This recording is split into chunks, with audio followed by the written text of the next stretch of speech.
সপ্তম শ্রেণীর ভাই বোনেরা, আজকে আমি ইউরোপ মহাদেশের জলবায়ু অঞ্চল এবং সেখানে স্বাভাবিক উদ্ভিদের ধরন নিয়ে আলোচনা করব।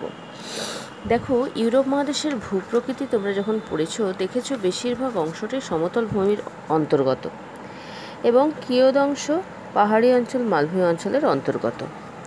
এখন দেখা যাচ্ছে আরেকটা জিনিস মনে রাখবে যে ইউরোপ মহাদেশের তিন দিক কিন্তু জলভাগ দ্বারা পরিবেষ্টিত, অর্থাৎ উত্তরে আটলান্টিক মহাসাগর রয়েছে, আবার দক্ষিণে রয়েছে ভূমধ্যসাগর, আবার পূর্ব দিকে যদি যাও কাস্পিয়ান সাগর কৃষ্ণ সাগর লক্ষ্য করা যাচ্ছে, উত্তরে উত্তর সাগরেরও অবস্থান লক্ষ্য করা যাচ্ছে।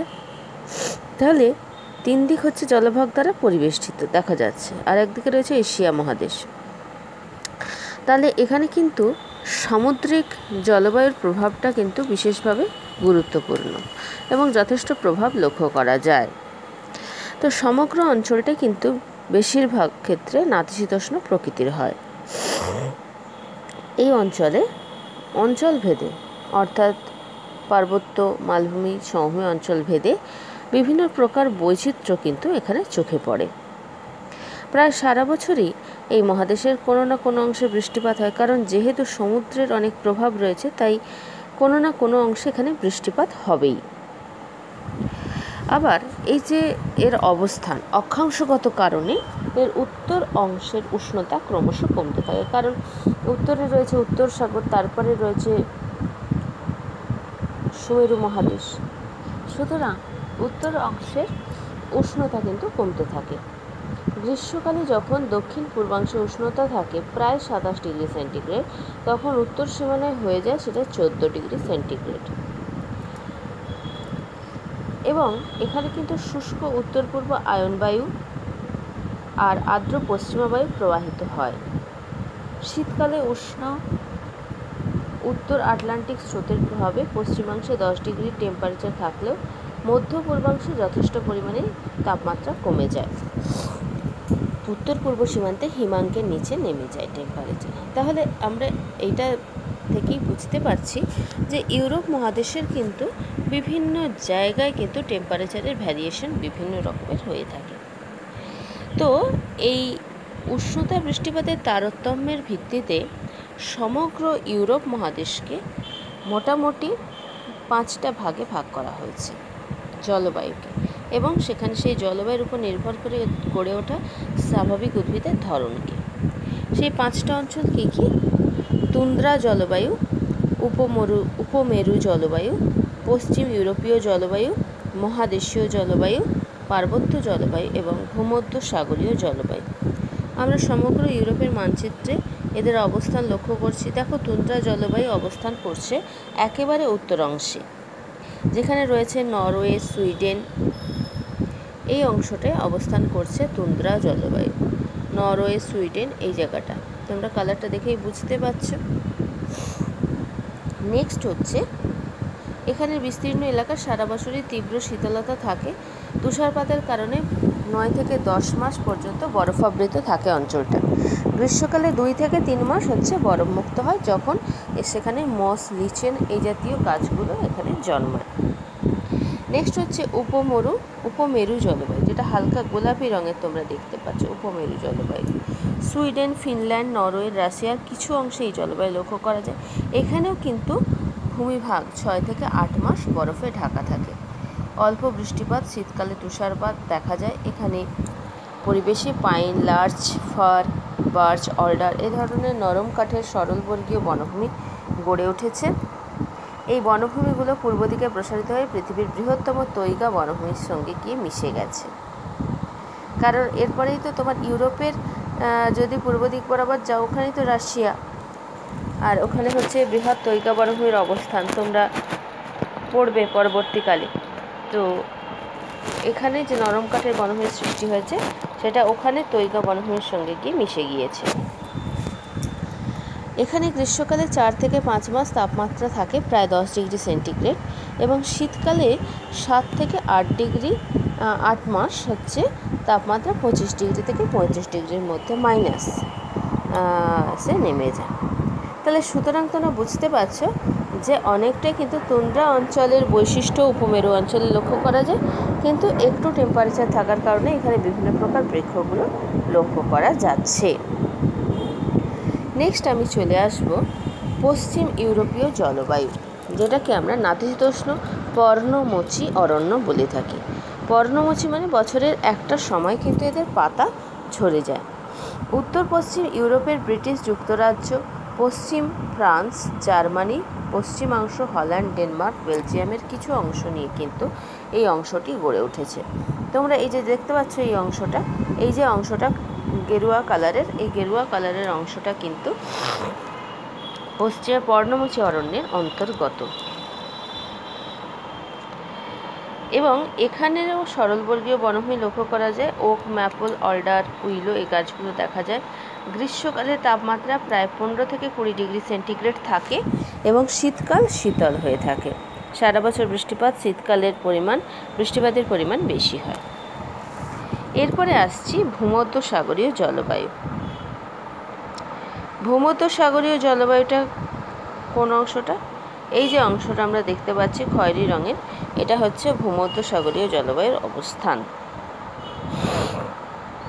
আচ্ছা, এখানে তোমাদের ভূমধ্যসাগরীয় জলবায়ুটা হচ্ছে বাদামি কালারের যে অংশটা, এটা হচ্ছে ভূমধ্যসাগরীয় জলবায়ু। কারণ ভূমধ্যসাগরের তীরবর্তী সংলগ্ন এলাকা দেখতে পাচ্ছ, এই অংশটা ভূমধ্যসাগরীয় জলবায়ুর অন্তর্গত। আচ্ছা, এখানে বলছে যে ইউরোপের দক্ষিণাংশে ইতালি, স্পেন, ফ্রান্স, গ্রিস প্রভৃতি দেশের ভূমধ্যসাগরীয় উপকূলীয় অঞ্চলে এই ধরনের জলবায়ু দেখা যায়। তো এখানে ডুমুর, কর্ক, ওক, সিডার এই গাছগুলো, এছাড়া রসালো ফলের গাছ যেমন আঙুর, কমলালেবু এগুলো জন্মায়। এখানে গ্রীষ্মকালীন উষ্ণতা প্রায় 21 ডিগ্রি থেকে 27 ডিগ্রি সেন্টিগ্রেড থাকে, শীতকালীন 5 থেকে 10 ডিগ্রি সেন্টিগ্রেড থাকে। বৃষ্টিপাতের পরিমাণ হচ্ছে 40 থেকে 75 সেন্টিমিটার। এরপরে আসছি মহাদেশীয় জলবায়ু বা স্টেপ জলবায়ু। মহাদেশীয় জলবায়ু বা স্টেপ জলবায়ু হলুদ রঙের যে পুরো অংশটা দেখতে পাচ্ছ এটা। আর মহাদেশীয় জলবায়ুর ক্ষেত্রে বলছে ইউরোপের মধ্য পূর্বাংশে, রাশিয়া, ইউক্রেনে এই জলবায়ু দেখা যায়। এখানে বৃষ্টিপাত কম বলে তৃণভূমি তৈরি হয়েছে, যে তৃণভূমির নাম স্টেপ।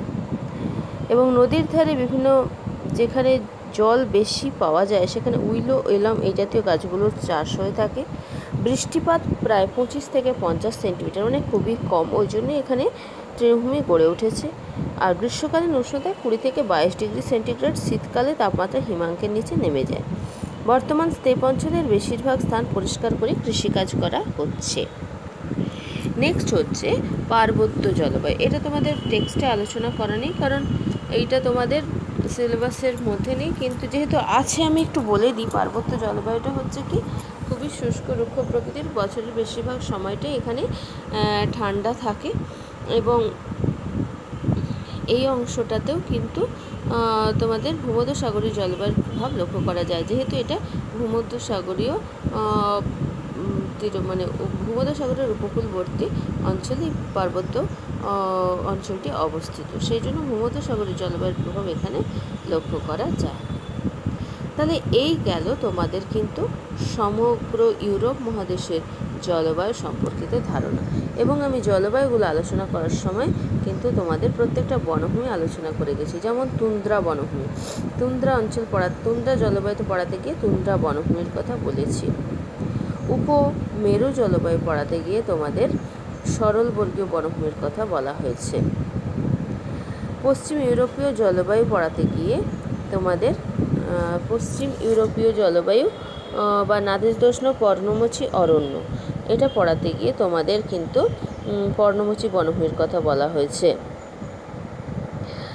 আবার হচ্ছে মহাদেশীয় তৃণভূমি জলবায়ু পড়াতে গিয়ে তোমাদের মিশ্র বনভূমির কথা বলা হয়েছে। পার্বত্য জলবায়ুতে পার্বত্য বনভূমি লক্ষ্য করা যায়, স্টেপ তৃণভূমি লক্ষ্য করা যায় মহাদেশীয় জলবায়ুতে। আর হচ্ছে ভূমধ্যসাগরীয় বনভূমি দেখা যায় ভূমধ্যসাগরীয় জলবায়ু অঞ্চল। তাহলে এইভাবে কিন্তু তোমাদের প্রত্যেকটা বিষয় আলোচনা করা হয়েছে। তোমরা যখন এই অংশটা তৈরি করবে প্রত্যেকটা পয়েন্টের আন্ডারে এরকমভাবে পয়েন্ট করবে। ধরো তুমি লিখতে চাইছো যে ভূমধ্যসাগরীয় জলবায়ু অঞ্চল সম্পর্কে বৈশিষ্ট্য লিখতে চাইছো, তখন তুমি পয়েন্ট করবে কি এর অবস্থান, অর্থাৎ কোন কোন দেশ এর অন্তর্গত। এরপরে লিখবে গ্রীষ্মকালীন উষ্ণতা, শীতকালীন উষ্ণতা, গ্রীষ্মকালীন বৃষ্টিপাত, শীতকালীন বৃষ্টিপাত, বা এতগুলো যদি 4টে পয়েন্টে নাও ভাঙো, শুধু উষ্ণতা বৃষ্টিপাত এইভাবে পয়েন্ট করলে। অবস্থান, উষ্ণতা বৃষ্টিপাত, উৎপন্ন ফল বা স্বাভাবিক উদ্ভিদ,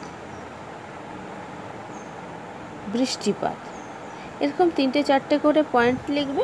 পয়েন্ট লিখে তার আন্ডারে টেক্সট বইটা খুব ভালো করে পড়ে মুখস্থ করে ওই পয়েন্টগুলোকে ওখানে আলোচনা করবে। তোমাদের টেক্সট বইতে যেটুকু আলোচনা করা হয়েছে এটা তোমাদের পক্ষে যথেষ্ট। সেই জন্য আমি বলবো যে তোমরা টেক্সট বই থেকেই প্রত্যেকটা জলবায়ু অঞ্চল এবং স্বাভাবিক উদ্ভিদের বৈশিষ্ট্যগুলো মুখস্থ করো, তাহলে কিন্তু যথেষ্ট হবে। আজকে আমি তোমাদের লেখার কাজ কিছু দেব না, আজকে তোমরা ভিডিওটা খুব ভালো করে শোনো, টেক্সট বইটা ভালো করে পড়ো, পড়ার পর ভালো করে নিজেকে তৈরি করে নাও। আমি আজকে লেখার কাজ কিছু দেব না, ভালো করে টেক্সট বইটা পড়ে প্রত্যেকটা জলবায়ুর বৈশিষ্ট্য আমি মুখস্থ করতে বললাম। এটাই তোমাদের বাড়ির কাজ থাকবে। ধন্যবাদ। আর কারোর যদি কিছু সমস্যা হয় আমার সাথে যোগাযোগ করবে। ধন্যবাদ।